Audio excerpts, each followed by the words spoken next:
안녕하세요. 제2금융권의 신규 대출이 중단됐다고 합니다. 중저신용자들은 이제 갈 곳이 없다. 그들이 이제 벽에 부딪히고 있다라고 보면 맞을 것 같습니다. 대출을 안 쓰는 게 좋다.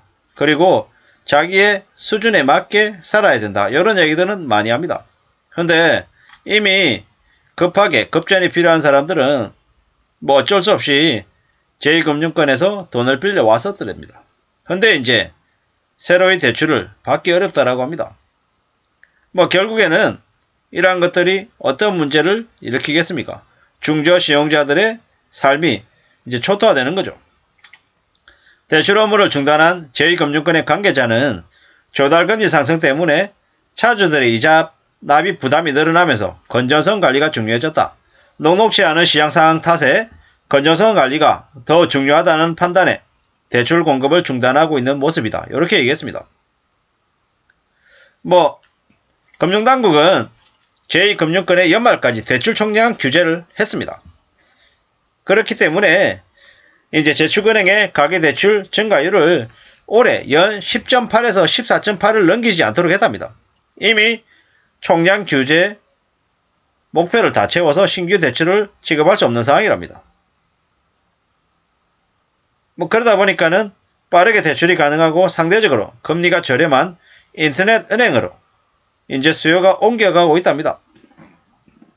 카카오뱅크는 연말까지 신용점수 하위 50%의 고객들을 대상으로 최저금리 4.45를 제공하는 중신용대출 상품을 특별 판매하기도 했답니다. 이러한 것들이 이제 어떻게 되겠습니까? 이제 인터넷 은행의 대출 상품으로 더 이제 옮겨가면서 대출자들이 더 높은 이자를 물게 되어 있지 낮은 이자를 물 리는 없다라는 겁니다. 결국에는 인터넷 은행에 대출 받을 수 있는 요건이 되는 사람들도 전부는 아닐 거다라는 거고 대출 절벽을 아마 실질적으로 느끼면서 사는 사람들이 많을 거다라는 겁니다. 연체가 높아가지고 대출 중단한다? 과연 그런지 아니면은 대출 한도가 초과해서 그런 건지 사실 이건 좀 살펴봐야 될 건데요. 확실한 건 뭐다? 서민층들의 이제 생활에 이제 문제가 생긴다라는 거죠. 연말 빗장을 잠궜다라는 겁니다. 제2금융권 대부분이 연말에 대출을 이제 중단했다라고 하는데요. 여신 전문 금융회사채 금리가 작년 말하고 비교했을 때 2배 이상이 올랐네요. 작년 말에 3.1이던 게 지금 이제 6.9라고 합니다. 이러한 사항들이 어쩌면 대출을 중단하는데 이유가 되지 않는 건가 이런 생각들도 이제 해보죠. 회사채를 찍어서 영업자금을 모은다라고 하는데 이제 신용도가 이제 그만큼이 안 되다 보니까는 이제 사채를 발행 못해서 돈을 못 모은다 이런 얘기들도 있고요. 이래저래 사항들이 예의치 않은 것 같습니다. 대부업계 상황이 훨씬 더 심각하답니다. 상위 10개 중에 5군데가 신용대출을, 7군데가 담보대출을 취급 안하고 있답니다.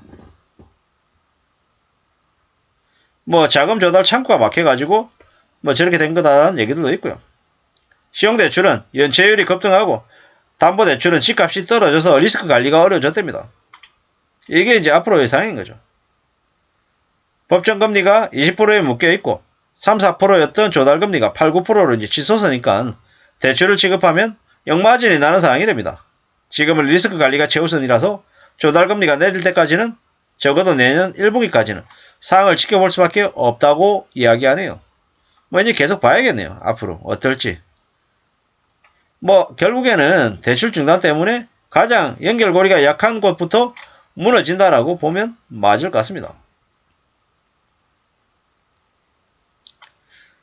그러다 보니까는 지금 이제 이 금융당국에서는 뭘 얘기하느냐.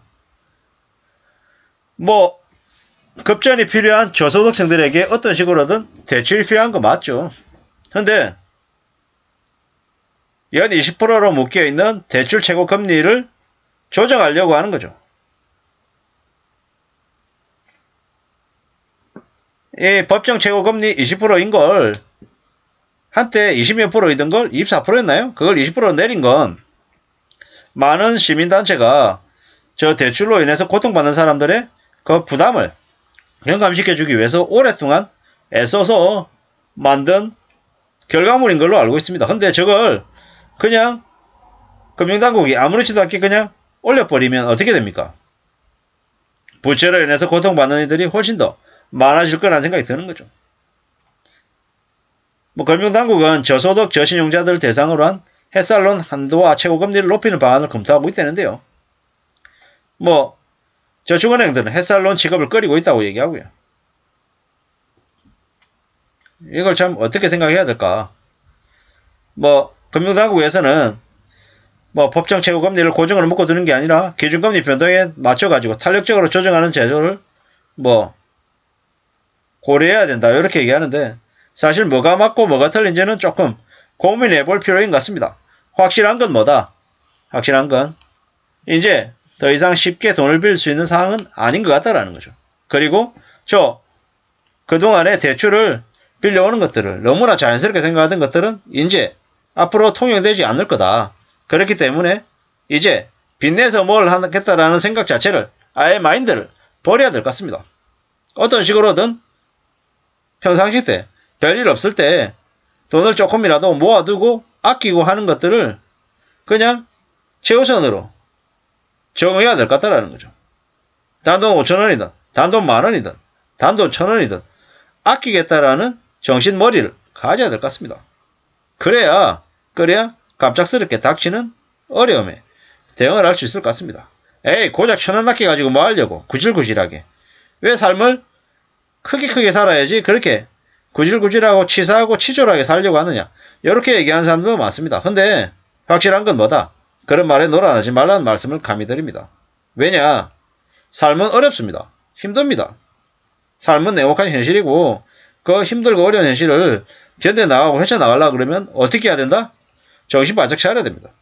누가 내가 가만히 있는데 나한테 단돈 1,000원, 단돈 10,000원 줄 리 없다라는 거죠.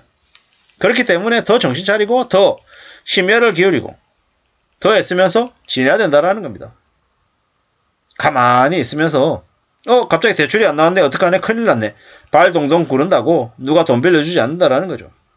평상시 때 항상 어려운 상황을 감안하고 대비해서 생활비를 조금이라도 쌓아놓는 비상금을 마련해놓는 그런 생활태도가 필요하다는 말씀을 드리면서 이번에 대출 중단 사태로 어려워할 우리의 이웃들을 생각하면 참 걱정이 앞섭니다.